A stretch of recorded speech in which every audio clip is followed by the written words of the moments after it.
parler d'un problème qu'elle connaît bien d'ailleurs et qu'elle souhaite évoquer aujourd'hui, c'est la galère dans les préfectures. Aniva, nous t'écoutons.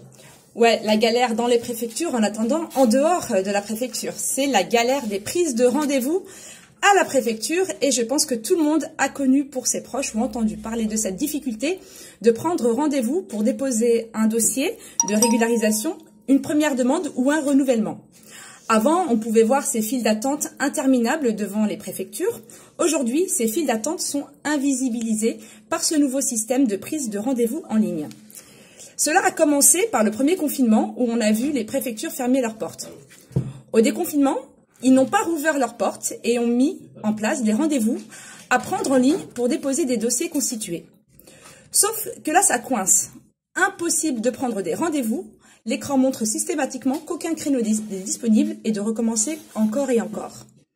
Certains parfois essayent la nuit, dès l'ouverture de nouveaux créneaux, et ce n'est pas satisfaisant.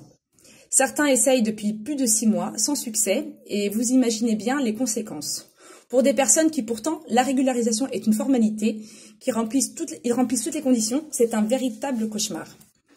À la mobilisation de jeudi dernier devant le tribunal administratif de Montreuil, une jeune femme témoignait.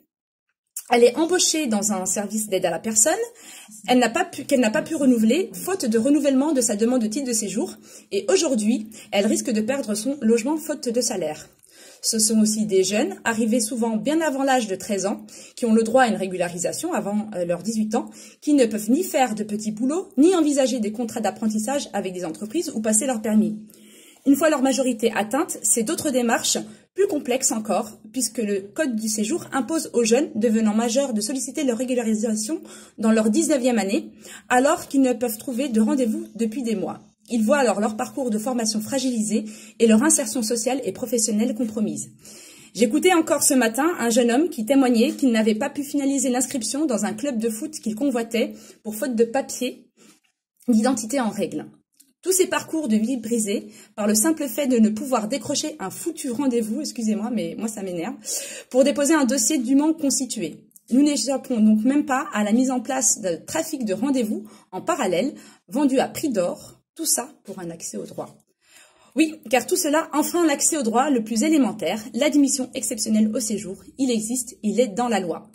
Ces pratiques préfectorales vont au-delà de la législation qui prévoit différentes voies d'accès au séjour et devraient garantir à chacun de pouvoir déposer son dossier, recevoir un récépissé de dépôt et faire l'objet d'une décision elle-même susceptible de recours.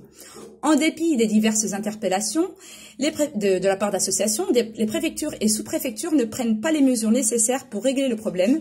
Ce silence est terrible pour les personnes qui attendent toujours de sortir d'une situation irrégulière qui leur est imposée. Il faut dénoncer ces organisations préfectorales